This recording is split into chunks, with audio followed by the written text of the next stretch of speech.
का जो टॉपिक है तो बहुत शॉर्ट लेकिन है बहुत इंपॉर्टेंट। आज का जो टॉपिक चुना गया है वो है कोशिका के प्रकार। क्या है? कोशिका के प्रकार। Types of cell. Types of cell. कोशिका के प्रकार। ये कोशिका कितने प्रकार की होती है आज हम इस पे चर्चा करेंगे। लेकिन ये कोशिका का जो प्रकार है, जो टाइप्स है, ये किन बिंदुओं को ध्यान में रख करके बताया गया है।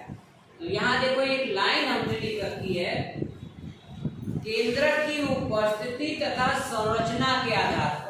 केंद्रक की उपस्थिति तथा संरचना के आधार पर कोशिका दो प्रकार की होती है।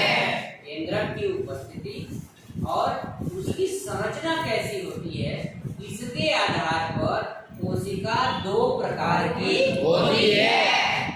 पहले टाइप की जो कोशिका है इसे हम प्रोकैरियोटिक कोशिकाएं कहते हैं। क्या कहते हैं? प्रोकैरियोटिक कोशिकाएं। और दूसरी जो प्रकार की कोशिकाएं हैं उसे हम यूकैरियोटिक कोशिकाएं कहते हैं। तो दो प्रकार की कोशिका, कितने प्रकार की कोशिका? दो प्रकार की। किसके आधार पर? केंद्रक की उपस्थिति और संरचना के आधार पर। केंद्रक की उपस्थिति और संरचना के आधार पर कोशिका दो प्रकार की होती है। पहले प्रकार की कोशिका का नाम है प्रोकैरियोटिक कोशिकाएं और दूसरे प्रकार की यूकैरियोटिक कोशिकाएं। यूकैरियोटिक कोशिकाएं। तो एक बात बहुत क्लियर, बड़े स्मूथली हम आपको बता दें, बिल्कुल भी कंफ्यूज नहीं होना है। जो पहले टाइप की कोशिका है, प्रोकैरियोटिक टाइप की जो कोशिका है, इस कोशिका में वास्तविक केंद्रक नहीं पाया जाता, क्योंकि हम केंद्रक के आधार पर तो बात कर रहे हैं। तो वास्तविक केंद्रक इसमें नहीं पाया जाता।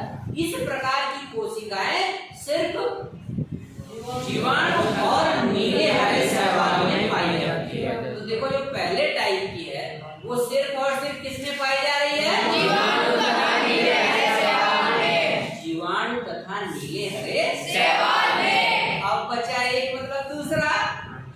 पहले वाली सिर्फ दो ही में पाई जा रही है, जीवाणु तथा नीले हरे शैवाल में पाई जा रही है। तो अब बाकी जो यूकैरियोटिक टाइप की कोशिकाएं हैं वो जीवाणु और नीले हरे शैवाल को छोड़ दो, ठीक है ना? जीवाणु और नीले हरे शैवाल को छोड़ दो। इनको छोड़ करके बाकी सभी पादपों और जंतुओं में यूकैरियोटिक कोशिकाएं पाई जाती है ना? आसान? Yes sir. केंद्र की उपस्थिति और संरचना के आधार पर कोशिका दो प्रकार की। पहले प्रकार की प्रोकैरियोटिक कोशिका और दूसरे प्रकार की यूकैरियोटिक कोशिकाएं। पहले प्रोकैरियोटिक में वास्तविक केंद्रक नहीं पाया जाता। ये कोशिकाएं सिर्फ और सिर्फ जीवाणु तथा नीले हरे शैवाल में। जीवाणु तथा नीले हरे शैवाल में। बस। और बाकी इनको छोड़ करके शेष सभी पादप हो या जंतु हो, उसमें कौन सी कोशिका पाई जाएगी? यूकैरियोटिक कोशिकाएं। तो इस तरीके से आपने देखा केंद्रक की उपस्थिति के आधार पर कोशिका कितने प्रकार की होती है? दो प्रकार की। केंद्रक के उपस्थिति और इसकी संरचना के आधार पर कोशिका दो प्रकार की। पहले प्रकार की प्रोकैरियोटिक, इसमें वास्तविक केंद्रक नहीं पाया जाता।